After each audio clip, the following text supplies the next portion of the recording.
그리스도를 따르는 삶입니다. 자, 오늘은요, 그 제자들이 왜 예수님을 그토록 의지하지 못했는가에 대한 그 본질적인 의미로 좀 돌아가고자 합니다. 첫 번째로 예수 그리스도의 구원의 사역인데요, 특별히 구원의 대상이 이제 그리스도로 말미암아 확장될 것입니다. 구약에는 이스라엘을 선택하시고 이제 신약부터는 믿음으로 구원을 얻는 이 일들로 확장될 것인데, 이 구원의 대상이 확장되는 것을 싫어한 거예요, 유대인들이. 구약에서 이스라엘을 선택하셨잖아요. 그러니 계속 이스라엘만 선택하셨으면 좋겠는 거예요.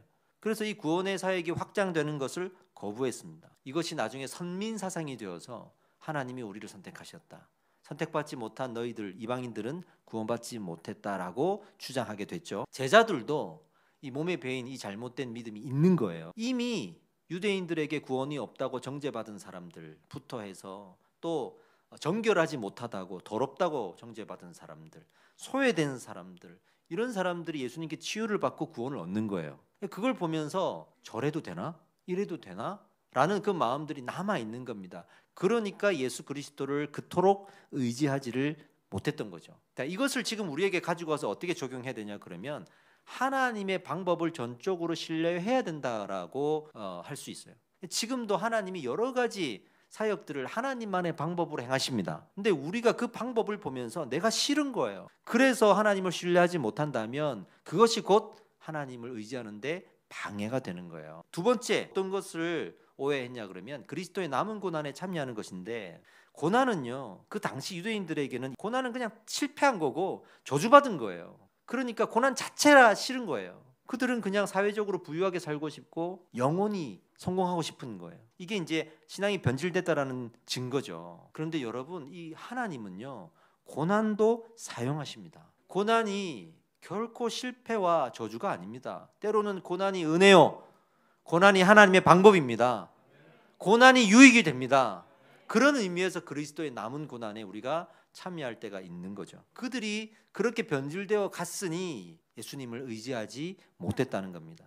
예수님이 이것을 보고 이제 교훈하십니다. 제자들에게 질문을 하십니다. 첫 번째, 사람들이 나를 누구라고 하느냐라고 물어요. 그랬더니 제자들이 예수님을 세례 요한 또는 엘리야라고 합니다. 사람들이 당신을 변질된 신앙으로 바라보고 있습니다. 예수님이 또 질문합니다. 그러면 너희는 나를 누구라고 생각하느냐라고 묻죠. 그때 베드로가 정답을 얘기를 해요. 하나님의 아들이십니다라고 말을 하거든요. 근데 예수님이 또 이렇게 얘기를 해요. 정말이야? 그런데 왜 나를 의지하지 않지? 나를 의지한다는 것은 무엇인가? 23절에서 이렇게 말하고 있어요. 읽어보겠습니다. 시작. 자기 십자가는 오직 복음만 붙들라는 거예요. 복음으로 살라는 거예요. 할렐루야.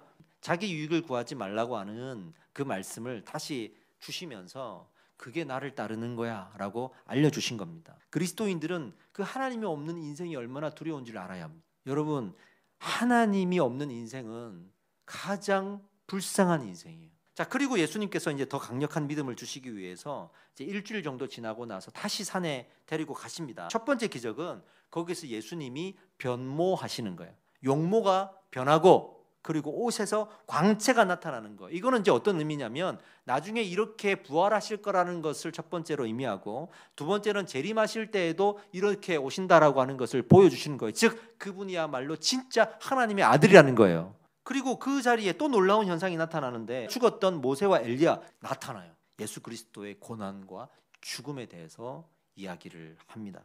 왜 이런 기적을 보여주셨겠어요? 내가 바로 하나님의 아들이라는 것을 명확하게 보여주시는 거예요. 근데 여기서 아주 충격적인 장면이 일어납니다. 구름 속에서 임재하시는데, 구름은 임재의 상징이에요. 그 구름이 덮일 때에 이 제자들이 두려워하는 마음이 생기죠. 근데 그 구름 속에서 이제 말씀이 들리는 거예요. 35절입니다. 읽어봅시다. 이는 나의 아들 곧 택함을 받은 자니 저희는 저의 말을 들으라. 할렐루야. 예수 그리스도를 의지하라라는 것을 다시 한번 명확하게 설명해 주시는 거예요. 모세와 엘리야를 뛰어넘어라. 예수 그리스도께서 그 죽음까지도 통치하고 있다. 죽은 이후에도 통치하고 있다. 할렐루야.